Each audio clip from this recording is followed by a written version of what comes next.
বাংলাদেশের প্রাক্তন প্রধানমন্ত্রী শেখ হাসিনার আইনি ও রাজনৈতিক সংকট আরও গভীর হল।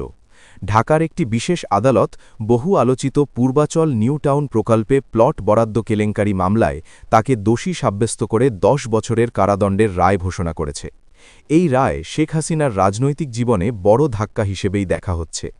আদালতের পর্যবেক্ষণে বলা হয়েছে, ক্ষমতায় থাকাকালীন নিয়ম-নীতি উপেক্ষা করে পূর্বাচল নিউ টাউন প্রকল্পে সরকারি জমি বরাদ্দে গুরুতর অনিয়ম করা হয়েছে। অভিযোগ অনুযায়ী যোগ্যতা না থাকা সত্ত্বেও শেখ হাসিনার আত্মীয়স্বজন ও ঘনিষ্ঠদের স্বল্প মূল্যে মূল্যবান প্লট বরাদ্দ দেওয়া হয়। আদালতে পেশ করা নথি ও সাক্ষ্যের ভিত্তিতে বলা হয়েছে, এর ফলে সরকারি কোষাগারের বিপুল অঙ্কের আর্থিক ক্ষতি হয়েছে। আদালতের মতে এই ঘটনা শুধু দুর্নীতিরই নয়, প্রধানমন্ত্রীর সাংবিধানিক শপথেরও লঙ্ঘন। উল্লেখ্য, ২০২৪ সালের আগস্টে দেশজুড়ে ব্যাপক গণ-অভ্যুত্থানের মুখে শেখ হাসিনা প্রধানমন্ত্রী পদ থেকে পদত্যাগ করতে বাধ্য হন এবং ভারতে আশ্রয় নেন।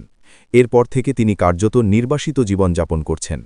ঢাকার বিশেষ আদালত তার অনুপস্থিতিতেই এই মামলার রায় ঘোষণা করে এবং তাকে পলাতক হিসেবে চিহ্নিত করে সাজা প্রদান করে।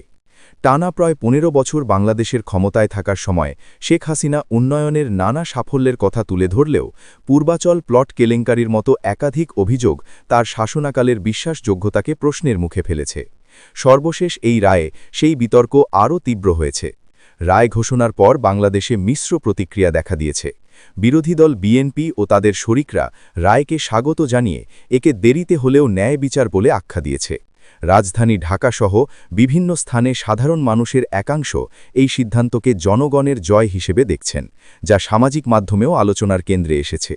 অন্যদিকে আওয়ামী লীগের সমর্থকরা রায়কে রাজনৈতিক উদ্দেশ্য প্রণোদিত বলে দাবি করে অভিযোগ তুলেছেন যে নতুন সরকার আদালতকে ব্যবহার করে রাজনৈতিক প্রতিপক্ষকে দমন করার চেষ্টা করছে।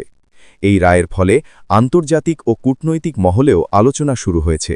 বাংলাদেশের বর্তমান সরকার দণ্ডপ্রাপ্ত শেখ হাসিনাকে ফিরিয়ে আনার জন্য ভারতের কাছে প্রত্যর্পণের আবেদন জানাতে পারে বলে ইঙ্গিত মিলেছে। দুই দেশের মধ্যে প্রত্যর্পণ চুক্তি থাকলেও বিষয়টির রাজনৈতিক সংবেদনশীলতা প্রক্রিয়াকে জটিল করে তুলতে পারে। পাশাপাশি তার বিরুদ্ধে ইন্টারপোলের রেড কর্নার নোটিশ জারির আবেদন এবং বাংলাদেশে থাকা সম্পত্তি বাজেয়াপ্ত করার আইনি প্রক্রিয়াও শুরু হতে পারে। এদিকে এই পরিস্থিতি ভারত সরকারের সামনেও এক কঠিন কূটনৈতিক সমীকরণ তৈরি করেছে।